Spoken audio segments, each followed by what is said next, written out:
so that our country may survive this crisis and so that tens of thousands of lives may be saved. After careful consideration, the National Coronavirus Command Council has decided to extend the nationwide lockdown by a further 2 weeks beyond the initial 21 days. This means that most of the existing lockdown measures will remain in force until the end of April. We will use the coming days to evaluate how we will embark on risk-adjusted measures that can enable a phased recovery of the economy, allowing the return to operation of certain sectors under strictly controlled conditions. We will also use this time to ramp up our public health interventions. We did not take this decision to extend the lockdown lightly. As your president, I'm mindful of the great and heavy burden this will impose on you. I am keenly aware of the impact this will have also on our economy.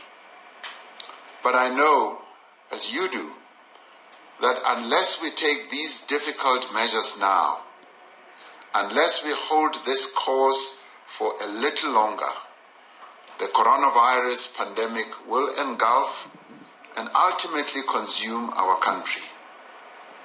We all want the economy to come back to life. We want our people to return to work. We want our children to go back to school. And we all want to be able to move around freely again. But our immediate priority must remain to slow down the spread of the virus and to prevent a massive loss of life. We must do this while preventing our economy from collapsing and saving our people from hunger.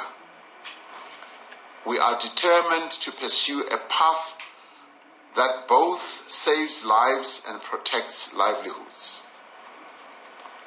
Our strategy in confronting this moment that confronts our country is made up of 3 parts. Firstly, an intensified public health response to slow down and reduce infections.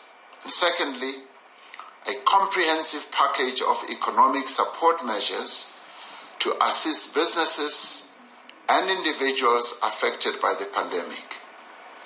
And thirdly, a program of increased social support to protect poor and vulnerable households. As government, together with our many partners, we have used this lockdown period to both refine and intensify our public health strategy to manage the virus. Our approach is to screen in communities and test people in hospitals, clinics, and mobile clinics, to isolate those who are infected and to care for those who are ill in our health facilities. We need to do this intensively and systematically. We have used the last week to develop our screening and testing methodology in various parts of the country. Over the next 2 weeks, we will roll out the community screening and testing program across all provinces, focusing in particular on highly vulnerable communities. Those who test positive and cannot self-isolate at home will be isolated at special facilities that have been identified and are now being equipped. At all times, we will observe the human rights of all our people. Let us not discriminate against those people who test positive.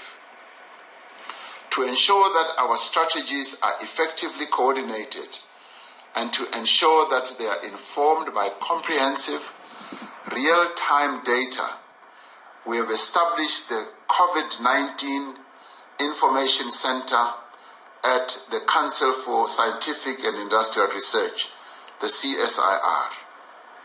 This world-class center will keep track of all screening, testing, isolation, and hospitalization of our people throughout the country. It is already identifying infection hotspots. It is following the spread and the severity of the disease and enabling us to move our focus and resources where they are most needed.